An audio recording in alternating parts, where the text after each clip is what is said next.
Welcome everybody to Breezy Takes Manhattan, episode 4, coming live to you from Manhattan, the greatest city in the world.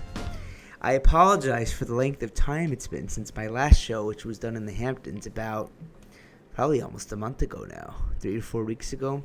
To be honest, I was worried if I did a show, I wouldn't know what to talk about because there's been this weird period of time the last few weeks where I haven't really been doing that much new stuff.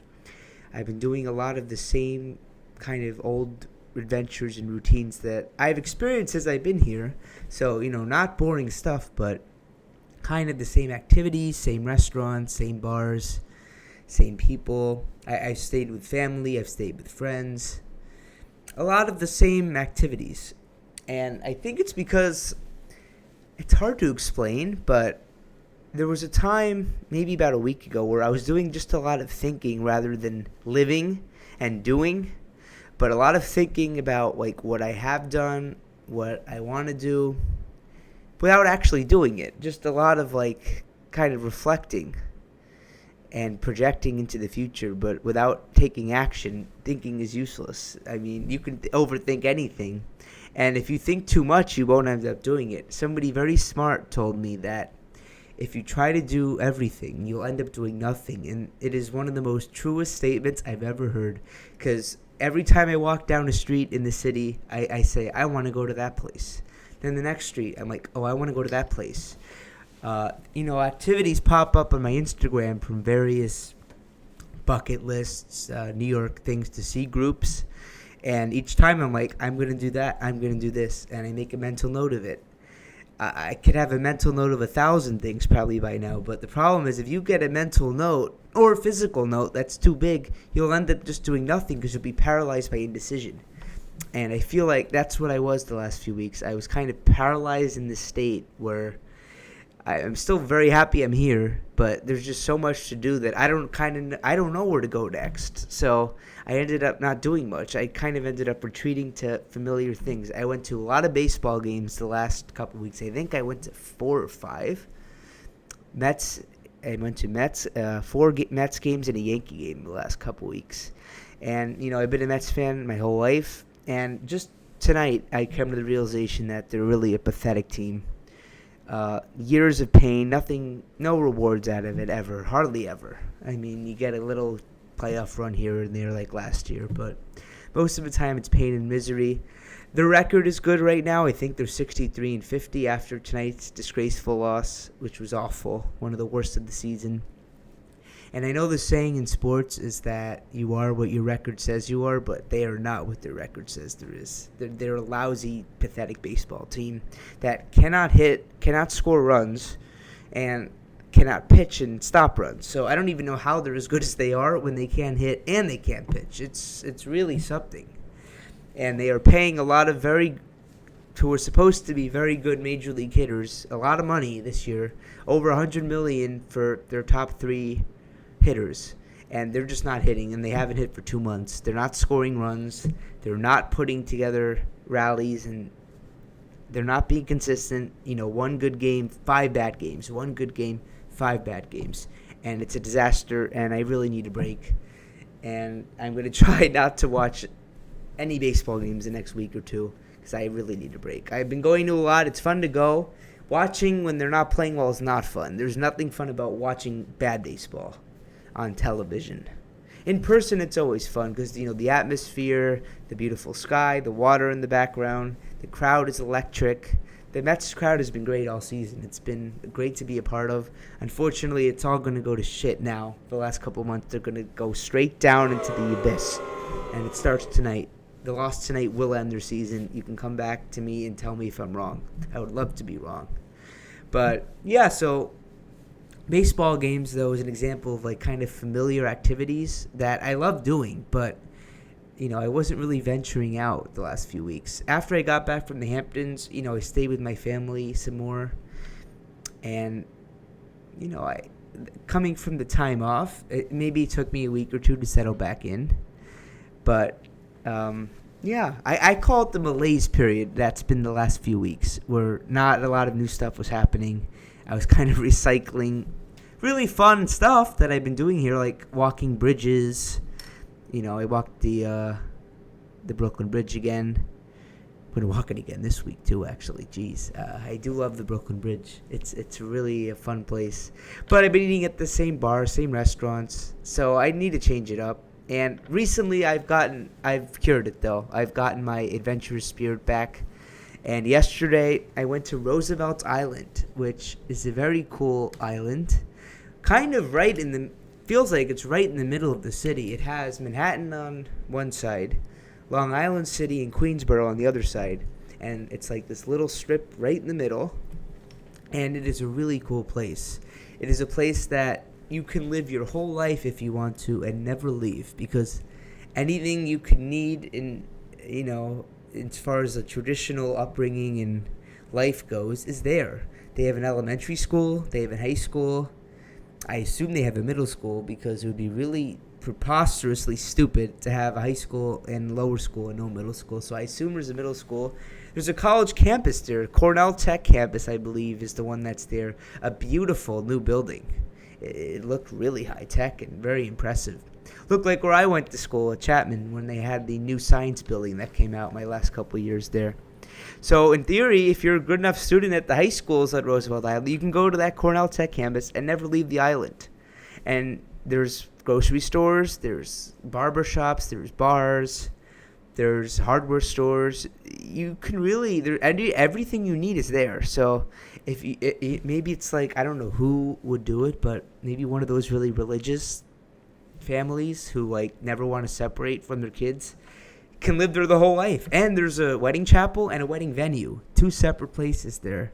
So you can get married there. You could literally grow up there, go through the school system, go to the college that's on the island, and get married there.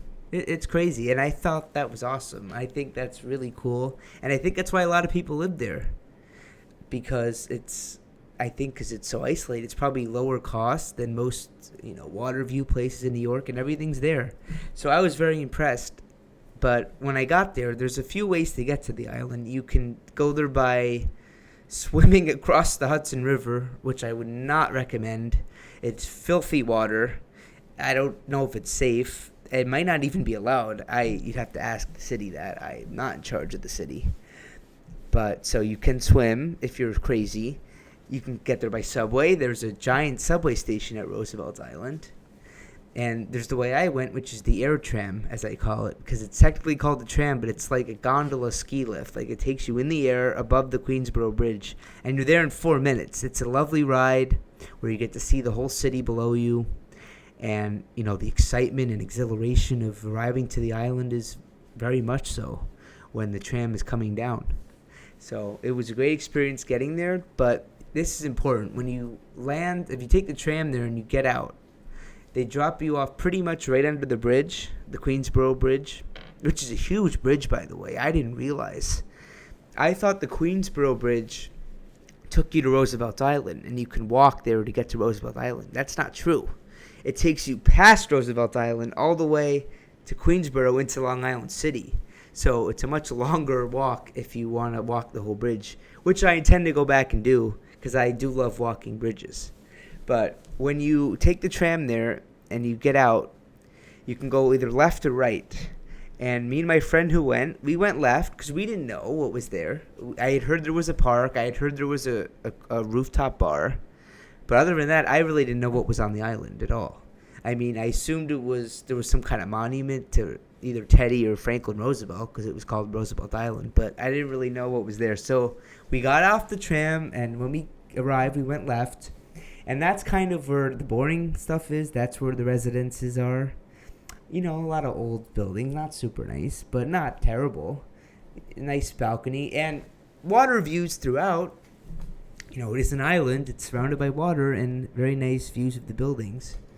So we kind of walked around by the water all the way to the left side of the island, the tip of the left side. And there's a nice lighthouse there with breathtaking views. But, we kind of thought for a while that was all that was there. It's just a bunch of these apartment buildings, and it's kind of, it's nice land because of where it is, but there wasn't anything overly impressive about it on the left side. As we came back, though, towards the middle, We went a different way. We didn't walk by the water. We kind of went into the town a little bit. There were a couple of pool clubs that we passed from the apartment buildings that looked nice. And that's when we started seeing also the stores, like the convenience stores and the liquor stores and the barber shop. There was I think there was like a yoga studio. It's very impressive for an island to have all that stuff where you really don't need to leave if you don't need to.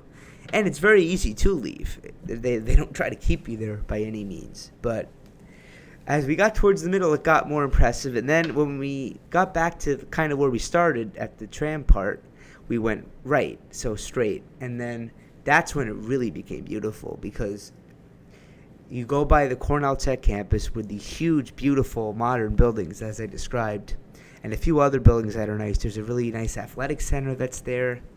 And then there's a really nice park called FDR Four Freedoms Park, and that's the park that I heard about. Again, I didn't want to look at what side it was on. I kind of wanted to just circle the whole island and see what was there. But it's a beautiful park. It has a big FDR head as you enter. It's got beautiful water views on both sides, and it's got a middle area where you can sit and look out at the water. And right next to in the park, or right next to it, was actually the first smallpox hospital that was started, I believe, in the 1840s. It was the first hospital used to exclusively treat smallpox. And you can see the remnants of the buildings, but unfortunately, it's abandoned. They kind of took it apart, but they still have the structure up. So it's very cool to see that. So a lot of history there. And I didn't even know what the FDR Four Freedoms meant, but apparently he gave a speech about four freedoms that we enjoy as Americans. I think one of them was freedom of speech. You guys can look up the rest. But it was a great experience. It was a really lovely park. But the best part was yet to come. The best part was you go backwards towards the tram, and there's a hotel called, was it Guardian? It was some kind of school name. Graduate. I think it was called Graduate. And in the lobby, there's like a giant sculptures of like someone with glasses reading a textbook, and there's a bookshelf in the lobby. The lobby is like like a library room. It's very cool. It was awesome to see. And then they have an amazing rooftop bar on the 18th floor called Panorama Room. And it's a breathtaking view. Again, I think because you're right in the middle of Manhattan and Long Island City, and of course the water's there. It's one of the best views I've had in New York. And it was not what I was expecting. I thought Roosevelt Island was kind of just, a cool place to walk around with some cool park views. But it's the best rooftop I've been to. And I love rooftop bars. And I tried to go to many in different areas. I've been to some in downtown, Fidei. I've been to some in, what's that area called? Midtown. And I've been to Upper West Side as well, but this was the best by far. So if you've never been to Roosevelt Island, I highly recommend you go. It's a magical experience. But remember, if you go, walk out and go to the right, because that's the better side of it. No offense to anyone who lives there or loves it, but the right side's the touristy, more pretty side. But look, it's a very impressive community. To have an island that's completely self-sufficient through life. Again, because of the schools and the wedding place and the yoga studio and the barbershop. You could live there. You really could live there and never leave. And I think that's great for an island to have. I was very impressed. It made a very good impression on me.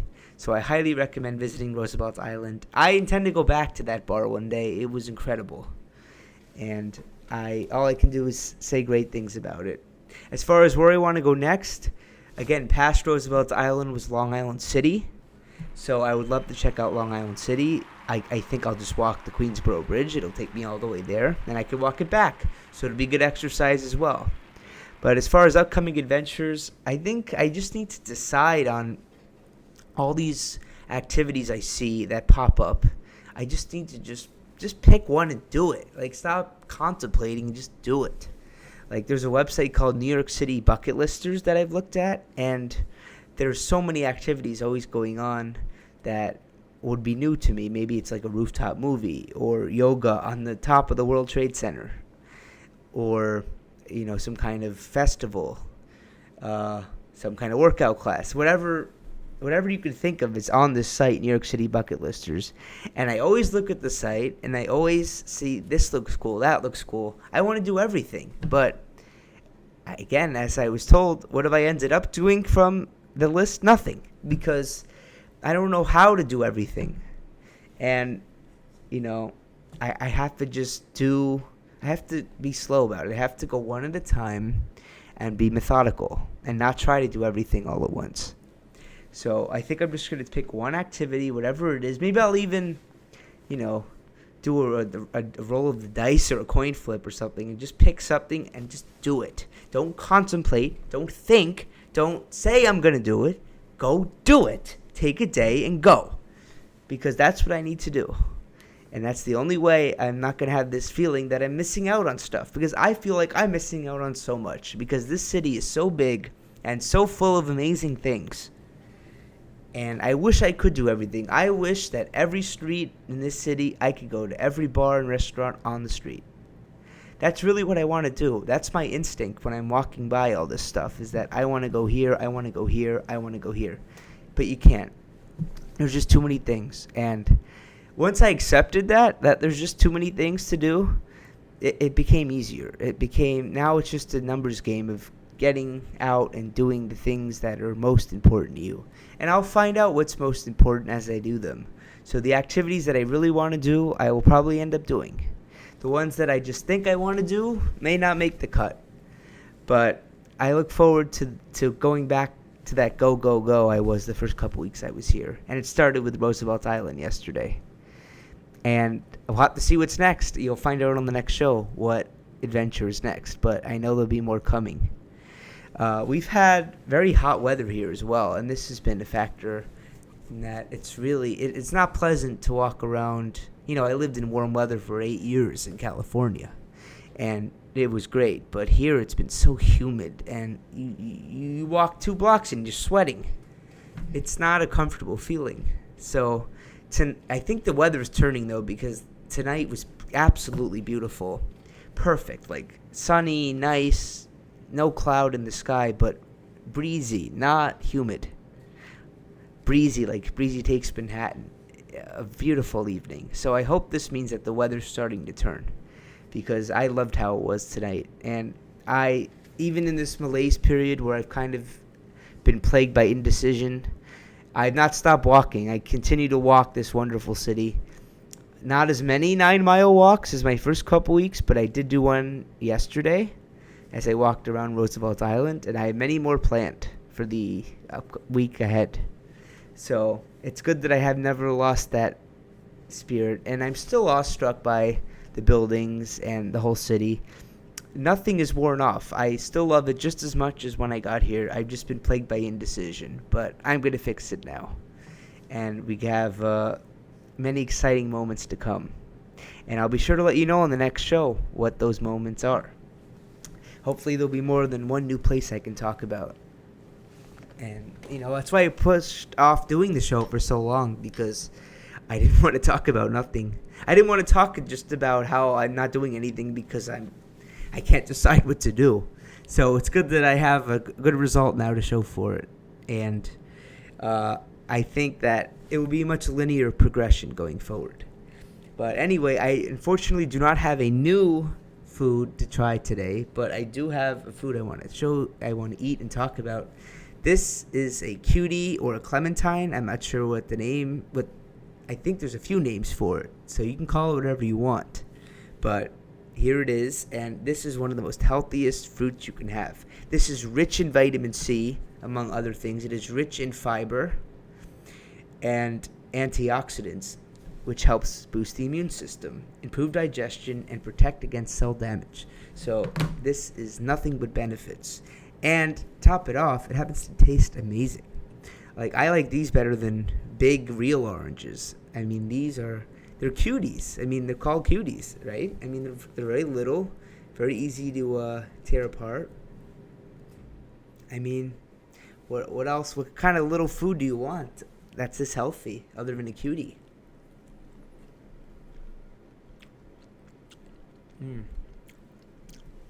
Unbelievable. And you need to be careful. Some of these have seeds in it.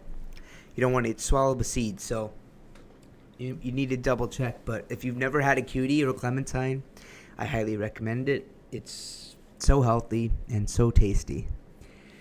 And it's a great fruit. I'm very grateful that someone had the wisdom to come up with these. As opposed to beets, which I hope never... Yeah, I hope something happens to all of them. It never should be a food. Absolutely terrible. But clementines, cuties, whatever you want to call them, delicious and very good. That's all I have for tonight. I'm sorry if the show was a little kind of crazy and chaotic. I wanted to talk about the malaise I've had the last few weeks. But the important thing is I'm back on track. I have new things planned. I just did a new thing yesterday. That was great. And I think the next couple weeks are going to be amazing. And I can't wait to share it with you on the next Breezy Takes Manhattan. Thanks for listening. Please follow the page at Breezy Takes Manhattan on Instagram. And if you have a question you'd like to submit for me, please leave a comment on the video or DM the Instagram page. And I will see everybody next time.